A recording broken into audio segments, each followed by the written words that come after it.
में आज आप समाप्त कर रहे थे अंजना चोपड़ा और बशीर अहमद की गाई गज़लें। इसके साथ ही हुस्न गज़ल प्रोग्राम अब ख़त्म होता है। ये ऑल इंडिया रेडियो की उर्दू सर्विस है। हमारी नशियात आप तक पहुंच रही हैं हमारी mobile app news on AIR पर। पेश खिदमत है प्रोग्राम आओ बच्चों।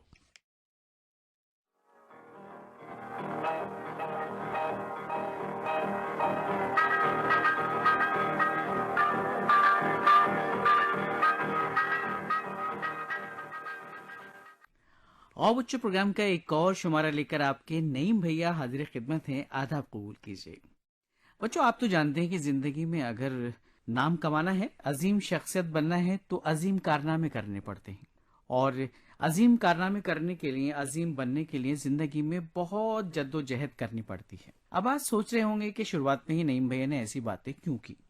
बिल्कुल आपने सही सोचा, क्योंकि हम आपको कुछ सुनवाना चाहते हैं और हम चाहते हैं जो हम सुनवाएं वो आपके बहुत काम आए, ताकि आगे चलकर आप भी अजीम शख्सियतों में शामिल हो सकें। आप तो जान ही गए होंगे हमारा इशारा किस जानिब है। जी, हमारा इशारा है वो अजीम कैसे बने सिलसिले की जानिब। तो इस सिलसिले के तहत आज हम आपको सुनवा रहे हैं डॉक्टर राजेंद्र प्रसाद की जिंदगी पर एक तकरीर। और ये तकरीर आपके लिए किसने लिखी है ये भी बता देते हैं। मोहतरमा सफीना ने आपके लिए तकरीर लिखी है। लेकिन उससे पहले हम आपको बता दें, डॉक्टर राजेंद्र प्रसाद की जो शख्सियत है वो पहले सदर जमहूरिया थे और 1950 से लेकर सन 1962 तक आप इस ओहदे पर फाइज रहे और आपको भारत रत्न के एजाज से भी सरफराज किया गया। तो आइए मजीद मालूमात हासिल करते हैं इस तकरीर में वो अजीम कैसे बने सिलसिले के तहत। प्यारे बच्चों, क्या आपको मालूम है कि अजीम इंसान बनने के लिए कितनी मेहनत करनी पड़ती है, कितनी कुर्बानियां देनी पड़ती हैं, तब जाके अजीम इंसान पैदा होते हैं।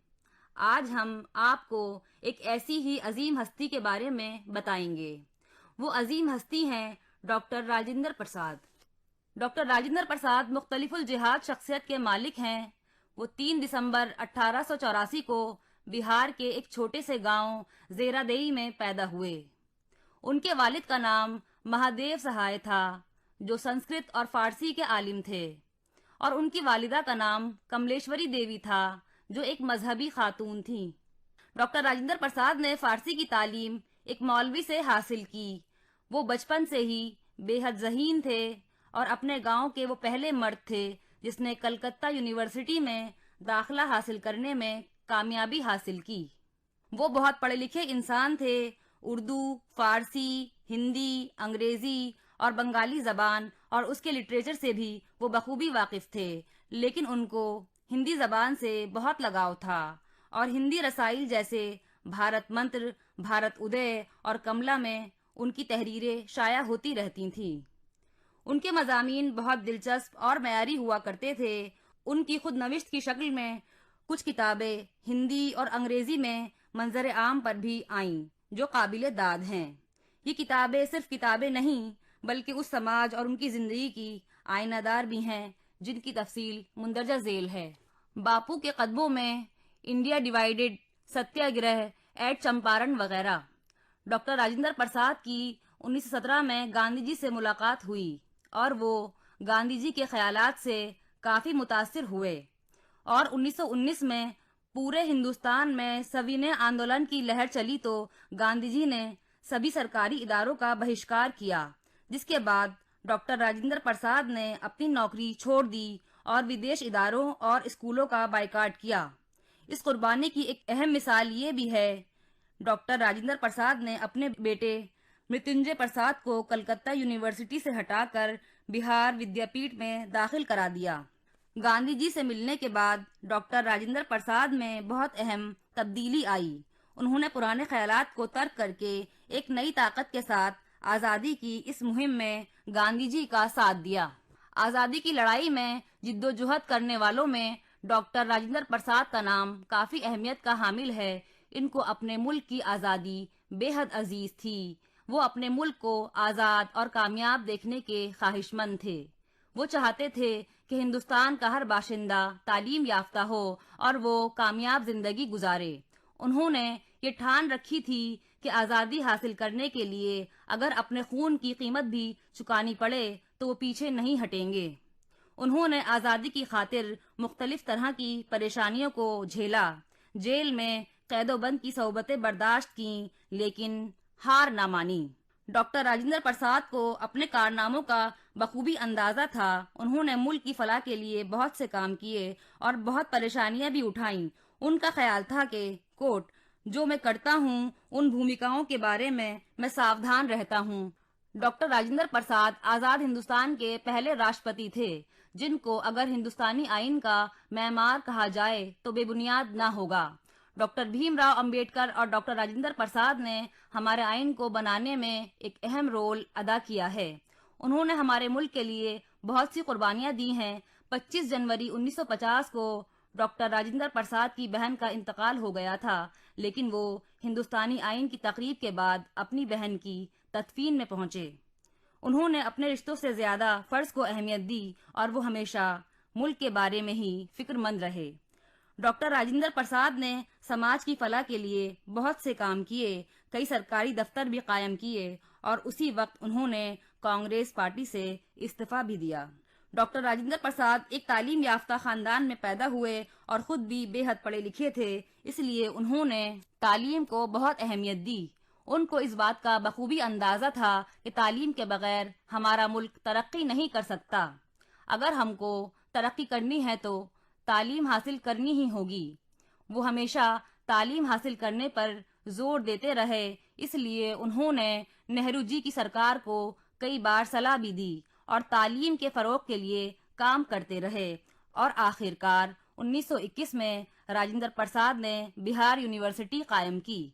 डॉक्टर राजेंद्र प्रसाद बहुत सादा, नर्म और ईमानदार आदमी थे। जब तक वो अपने ओहदे पर रहे, उन्होंने अपने फैसलों में किसी की दखल अंदाजी बर्दाश्त न की और जिंदगी को दूसरों के लिए वक्फ कर दिया। डॉक्टर राजेंद्र प्रसाद वाहिद ऐसे शख्स थे जो 2 बार लगातार हिंदुस्तान के राष्ट्रपति रहे। मुल्क की बेहतरी के ख्वाहिशमंद थे, इसलिए उन्होंने बार बार ख्यालात की तरह मुल्क के कानूनी इंतजाम में भी तब्दीली करने की कोशिश की ताकि ये और भी पायदार बन सके। डॉक्टर राजेंद्र प्रसाद 1962 तक राष्ट्रपति के ओहदे पर फाइज रहे और फिर इसके बाद उन्होंने इस ओहदे को त्याग कर लोगों की खिदमत अंजाम देने का फैसला लिया। इनकी इन्हीं खिदमात को मद्देनजर उनको भारत रत्न इनाम से नवाजा गया। डॉक्टर राजेंद्र प्रसाद कई खूबियों के मालिक थे। वो उस्ताद, वकील और कानूनसाज से ज्यादा एक अजीम इंसान थे, जिन्होंने अवाम के लिए कड़वे घूंट भी पिए हैं।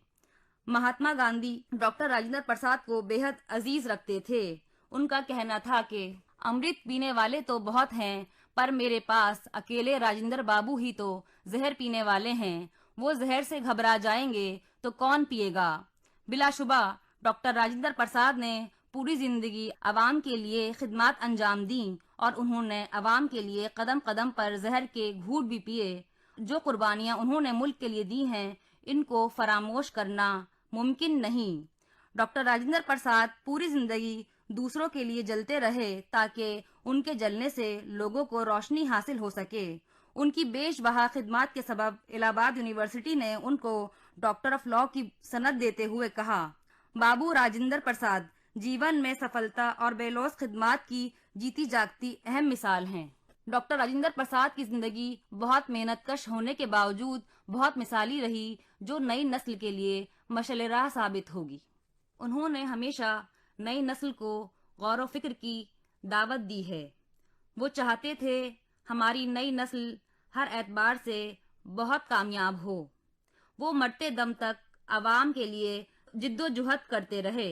उन्होंने हर कदम पर मुल्क की आवाम की मदद की, खा वो बाढ़ से मुतासिर आवाम हो या जलजले से मुतासिर। उनकी बेशबहा खिदमत के सबब उनको हमेशा याद रखा जाएगा और वो हमेशा जिंदा और पाइंदा रहेंगे। तो बच्चों, अभी आपने ये तकरीर सुनी डॉक्टर राजेंद्र प्रसाद पर और उम्मीद करते हैं कि आपने बहुत कुछ सबक हासिल किया होगा और उन्होंने जिंदगी में किस तरह से जद्दोजहद की और आगे बढ़े और कामयाबी की वो सीढ़ियां चढ़ी जहां हर कोई इंसान अपने आप को देखना चाहता है।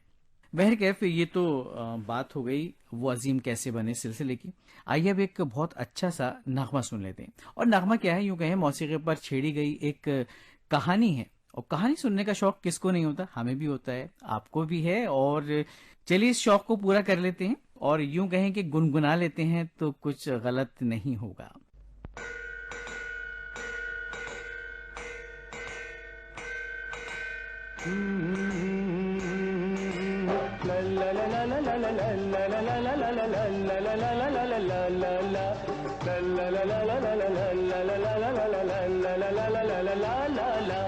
तुम भी गाओ ना बच्चों।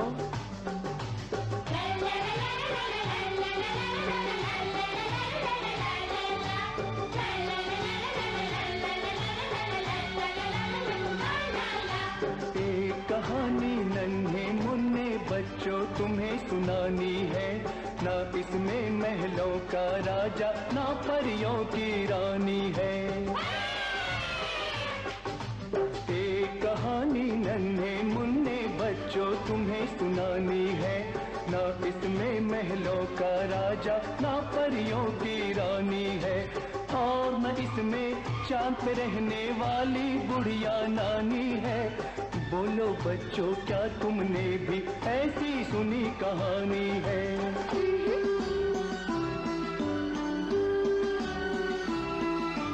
ऐसा ही एक किस्सा आओ तुम्हें सुनाए, ऐसा ही एक किस्सा आओ तुम्हें सुनाए।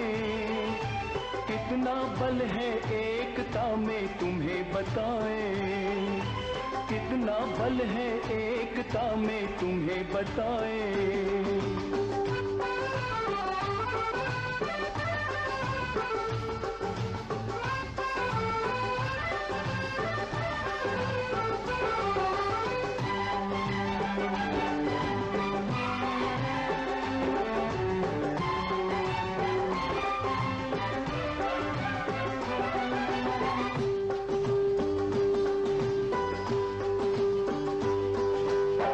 जंगल में रहता था एक सियार, साथ में था छोटा सा उसका परिवार।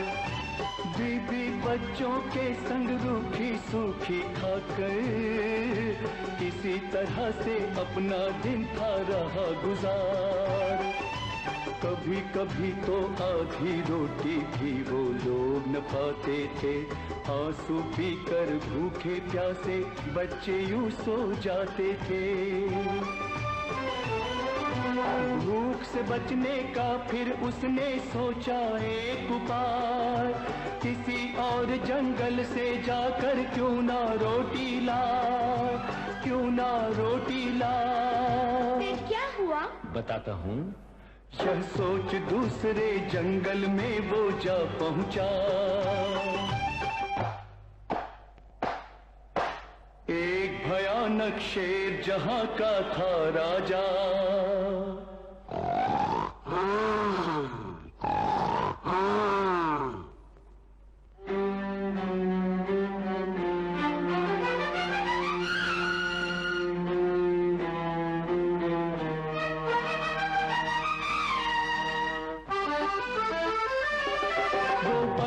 जालिम था, सब उससे डरते थे, खुद भूखे रहकर भी जालिम का पेट भरते थे। जुल्म के बढ़ जाने से सब त्राही त्राही करने लगे, जालिम के हाथों से जब बेमौत बेचारे मरने लगे। तब सियार ने सबको बुलाया, एक रास्ता उन्हें दिखाया, एकता का उसने सबको ऐसा ही एक पाठ पढ़ाया। उसके बाद क्या हुआ?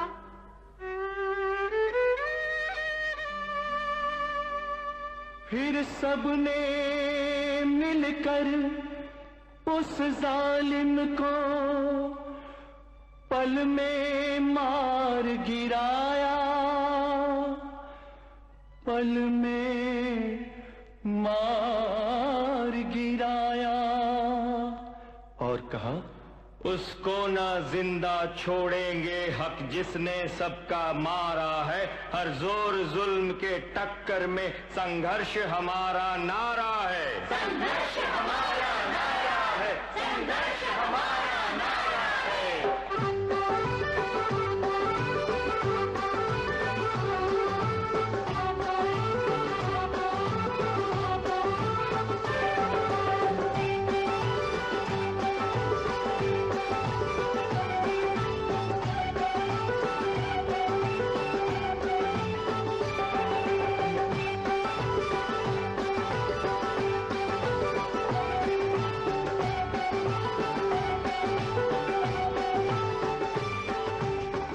उम्मीद करते हैं हमारे तमाम नन्हे दोस्तों को ये नगमा खूब पसंद आया होगा। भाई हम तो खो गए थे और कहानी सुनते सुनते बस दिल कर रहा था कि ये कहानी जारी रहे और हम यूं ही सुनते, लेकिन ऐसा कैसे हो सकता है क्योंकि प्रोग्राम का वक्त जो निकल जाता। चलिए अब बढ़ते हैं एक और मरहले की जानिब, और ये मरहला है सुनो कहानी का। जी हाँ, सुनो कहानी इस सिलसिले के तहत आज हम आपको बहुत उम्दा कहानी सुनवाने जा रहे हैं। और ये उम्दा कहानी कौन सी है? जी हाँ, बता देते हैं, अनोखा बंटवारा। और ये आपके लिए लिखी है मोहतरमा पूनम सिंह ने। तो आइए सुनते हैं अनोखा बंटवारा। प्यारे बच्चों, आज जो कहानी मैं आपको सुना रही हूँ उसका उन्वान है अनोखा बंटवारा। प्यारे बच्चों, एक गांव में दो भाई रहते थे, नसीम और सलीम। दोनों भाइयों के मिजाज में जमीन आसमान का फर्क था। नसीम था चालाक और सलीम था भोला भाला। नसीम या तो घर में बैठा बैठा हुक्का गुड़गुड़ाता या फिर बाजार में इधर उधर घूमता रहता। सलीम मेहनत मजदूरी करके जो पैसे लाता उसी से घर का खर्च चलता। नसीम खुद भर पेट खाना खाता और बचा खुचा सलीम के लिए छोड़ देता। सीधा साधा सलीम कभी बुरा ना मानता और चुपचाप अपने काम में लगा रहता। एक दिन तो हद हो गई। दिन भर काम करके जब थका हारा सलीम घर पहुंचा तो नसीम घर पर नहीं मिला। सलीम को बहुत जोर से भूख लग रही थी। बावर्ची खाने में बर्तन खाली पड़े थे और खाने को कुछ भी नहीं था। भूख के मारे सलीम की आंखों में आंसू आ गए। वो चुपचाप घर के बाहर बैठ गया। जब गांव के मुखिया उधर से गुजरे तो उन्होंने सलीम को उदास बैठे देखा और पूछने पर सलीम को अपने घर ले गए। उसे भर पेट खाना खिलाने के बाद वो बोले, तुम सारा दिन कोल्हू के बैल की तरह काम में जुटे रहते हो और तुम्हारी बदौलत नसीम मौज मस्ती करता है। उससे कहो कि या तो वो भी कुछ काम करे या फिर बंटवारा कर दे। तुम अलग रहो, वो अलग रहे। सलीम को मुखिया की बात जच गई। उसने नसीम से बंटवारे की बात छेड़ी। पहले तो नसीम नहीं माना, लेकिन जब नसीम अड़ा रहा तो वो बोला, ठीक है, अगर तुम्हें बंटवारे का इतना ही शौक है तो बंटवारा कर लेते हैं। अब्बा जान सिर्फ 3 चीजें छोड़ गए हैं, एक कंबल, एक भैंस और अमरूद का एक पेड़। सो इन्हीं चीजों का बंटवारा होगा। सलीम बोला, मुझे मंजूर है। नसीम बोला, कंबल को काटकर 2 हिस्सों में करने से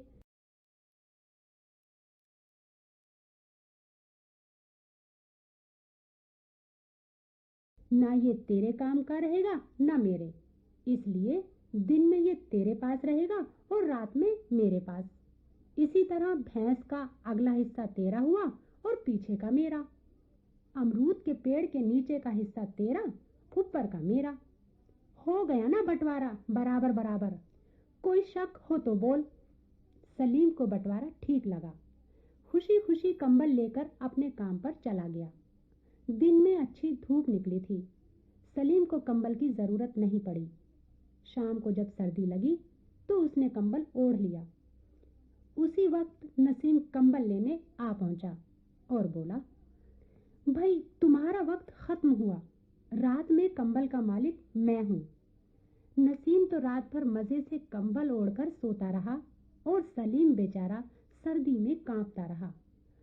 सुबह जब सूरज निकला तब सलीम के जिस्म में थोड़ी गर्मी आई। उसने भैंस के आगे भूसा रखा और दूध दोहने बैठ गया। तभी नसीम आ धमका और दूध की बाल्टी नसीम के हाथ से छीनते हुए बोला, तुम्हारा हिस्सा भैंस के मुंह की तरफ है, उसे घास भूसा खिलाओ। पीछे का हिस्सा मेरा है, इसलिए दूध पर मेरा हक है। सलीम गुमसुम सा अमरूद के पेड़ के नीचे आकर बैठ गया। उसे भूख लगी थी। पेड़ अमरूदों से लदा था। वो अमरूद तोड़कर खाने लगा। नसीम वहां भी आ धमका। सलीम से अमरूद छीनते हुए बोला, पहले दूध दोहने लगे और अब अमरूद तोड़ लिया। तुम्हारे हिस्से में पेड़ का जड़ और तना है, ऊपर का भाग और फल मेरे हैं। इतना कहकर नसीम वहां से चला गया। अब सलीम को नसीम की बेईमानी समझ में आई। वो सीधा मुखिया के पास पहुंचा और उन्हें नसीम की बेईमानी के बारे में बताया।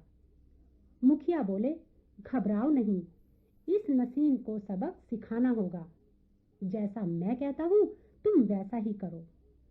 ऐसा कहकर मुखिया जी बड़ी देर तक सलीम को समझाते रहे। शाम को सलीम ने कंबल को पानी में भिगो दिया। जब नसीम कंबल लेने आया तो वह झुंझला गया और बोला, ये क्या, तुमने सारा कंबल भिगो दिया, अब मैं रात में क्या ओढ़ूंगा। सलीम ने जवाब दिया, मैं अपने वक्त में कंबल ओढ़ूं या भिगोऊं, तुमसे मतलब। जब नसीम दूध दोहने बैठा तो सलीम ने अचानक एक लाठी भैंस की गर्दन पर दे मारी। भैंस भड़क गई। उसने नसीम के मुंह पर दुलत्ती मारी। वो मुंह केवल एक तरफ गिरा और दूध की बाल्टी दूसरी तरफ। कराहता हुआ बोला, अरे सलीम, पागल हो गया है क्या, तूने भैंस को लाठी क्यों मारी। भैंस का अगला हिस्सा मेरा है, मैं चाहे उसे प्यार करूं या मारूं, सलीम ने टका सा जवाब दिया। नसीम हैरानी से सलीम को देखता रह गया। थोड़ी देर बाद उसने देखा कि सलीम कुल्हाड़ी से अमरूद का पेड़ काटने के लिए तैयार खड़ा है।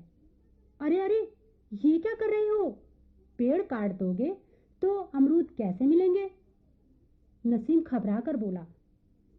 सलीम बोला, मुझे अमरूदों से क्या लेना देना, मैं तो अपने हिस्से का तना काट रहा हूं। नसीम समझ गया कि अब सलीम को बेवकूफ बनाना आसान नहीं है। वो सलीम का हाथ पकड़कर बोला, माफ कर दो भाईजान, कान पकड़ता हूं, अब तुमसे कभी चालाकी नहीं करूंगा। तो ठीक है, अब हम लोग एक साथ रहकर बराबर मेहनत करेंगे, जो कुछ भी होगा हम मिल बांटकर इस्तेमाल करेंगे, फिर कभी बंटवारे की बात नहीं सोचेंगे, क्योंकि इसका सबक मुझे मिल चुका है।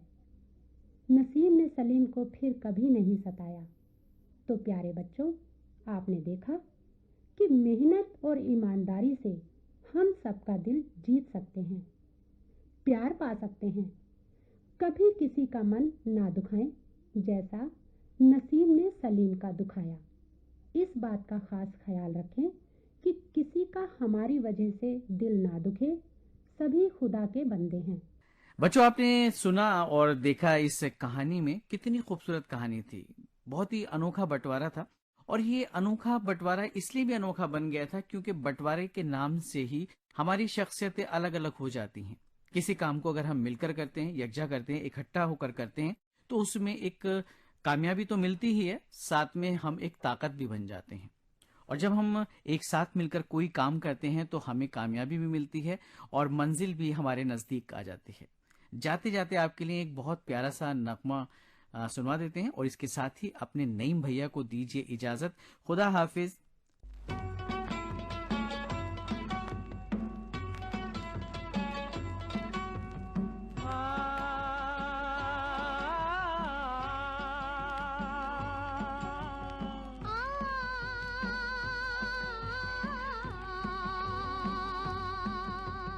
साथी हाथ बढ़ाना साथी रे, साथी हाथ बढ़ाना साथी रे, साथी हाथ बढ़ाना साथी रे, साथी हाथ बढ़ाना साथी रे, साथी हाथ बढ़ाना साथी रे, साथी हाथ बढ़ाना साथी रे, साथी हाथ बढ़ाना, साथी हाथ बढ़ाना, एक अकेला थक जाएगा, मिलकर बोझ उठाना।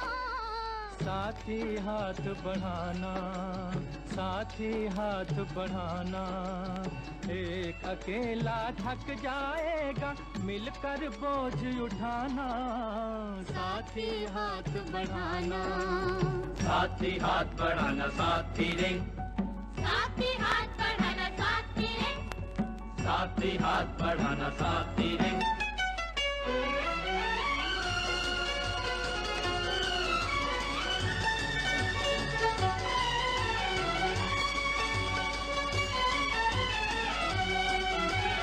हम मेहनत वालों ने जब भी मिलकर कदम बढ़ाया, सागर ने रास्ता छोड़ा पर मोहब्बत ने शीश झुकाया, फौलादी है सीने अपने, फौलादी है बाहें, फौलादी है सीने अपने, फौलादी है बाहें। हम चाहें तो पैदा कर दे चट्टानों में राहें, हम चाहें तो पैदा कर दे चट्टानों में राहें। साथी हाथ बढ़ाना, साथी हाथ बढ़ाना, एक अकेला थक जाएगा मिलकर बोझ उठाना। साथी हाथ बढ़ाना, साथी हाथ बढ़ाना, साथी रे, साथी हाथ बढ़ाना साथी रे, साथी हाथ बढ़ाना, साथी रे।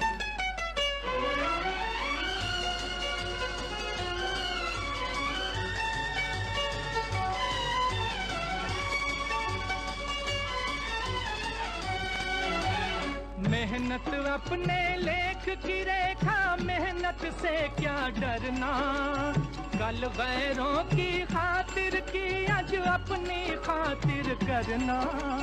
अपना सुख भी एक है साथी, अपना दुख भी एक, अपना सुख भी एक है साथी, अपना दुख भी एक।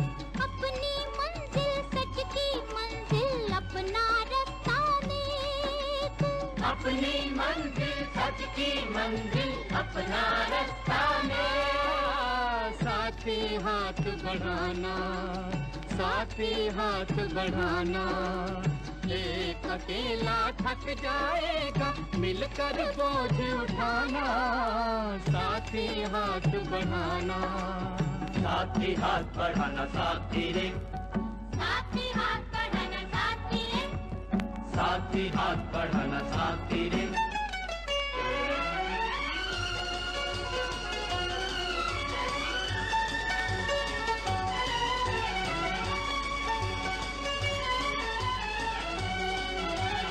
एक से एक मिले तो कतरा बन जाता है दरिया, एक से एक मिले तो जर्रा बन जाता है सहरा, एक से एक मिले तो राई बन सकती है पर्वत, एक से एक मिले तो राई बन सकती है पर्वत, एक से एक मिले तो इंसान बस में कर ले किस्मत, एक से एक मिले तो इंसान बस में कर ले किस्मत।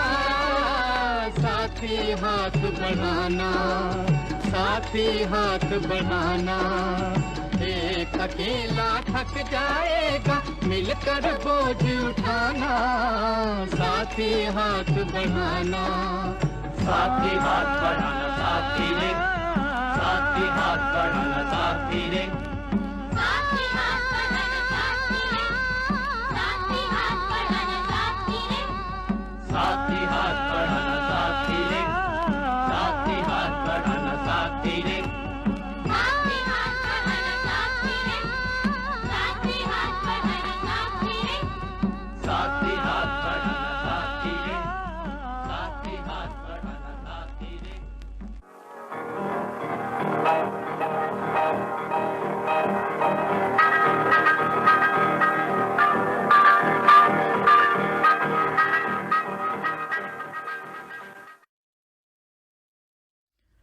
अभी आप सुन रहे थे प्रोग्राम आओ बच्चों।